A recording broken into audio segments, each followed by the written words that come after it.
Hello, let's talk about the letter X, which is the 24th letter of the alphabet. X is an important letter because it is used to make many words that we use in our everyday life. The letter X has a shape that looks like a diagonal line that crosses another diagonal line in the middle. It is important to remember how to draw the letter X correctly, so that you can recognize it when you see it and write it properly. The letter X makes a special sound, the KS sound.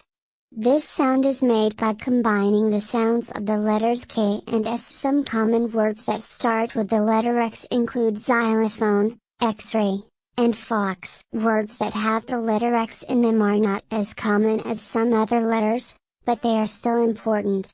We might learn about the different parts of the human body through an X-ray, or play music on a xylophone. Remembering the letter X is an important step in learning how to read and write. As you practice, you will become more familiar with this special letter and all the interesting words it helps create. So let's give a big X for the letter X, and get ready to continue exploring the wonderful world of language. Please support our channel by clicking like and subscribe buttons. Thank you.